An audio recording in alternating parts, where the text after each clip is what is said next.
Le 4 novembre 2008, Barack Obama remporte l'élection présidentielle américaine, acclamé au son de Yes Weekend et suscitant un immense espoir.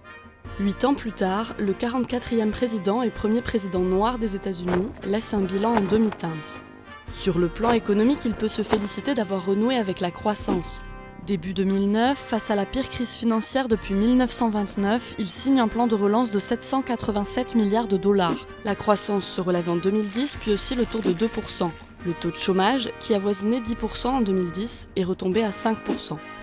Sa réforme phare de l'assurance santé, l'Obamacare, est adoptée en mars 2010. Obama promettait une assurance pour tous. Le texte final oblige chaque citoyen à souscrire à une assurance, l'État subventionnant certains foyers modestes, mais ne prévoit pas de régime public universel.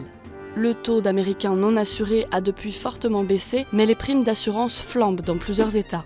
Les inégalités se sont accrues et les tensions raciales restent fortes. 13,5% des Américains vivent toujours sous le seuil de pauvreté, avec une disparité entre les populations blanches et noires. La mort de plusieurs Afro-Américains tombés sous les balles des policiers a déclenché des émeutes, comme à Ferguson ou à Baltimore.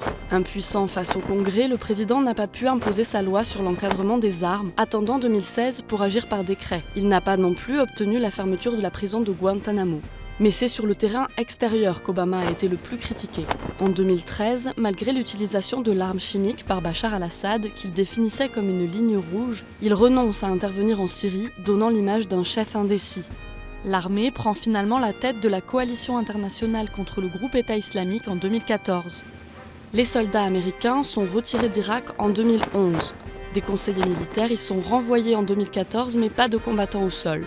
En Afghanistan, 8400 soldats restent mobilisés. Parallèlement, Obama a ordonné le raid dans lequel est mort le chef d'Al-Qaïda, Oussama Ben Laden, en 2011.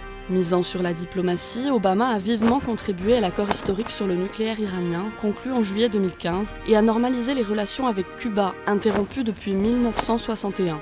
En 2015, il a été salué pour son rôle dans l'accord mondial sur le climat.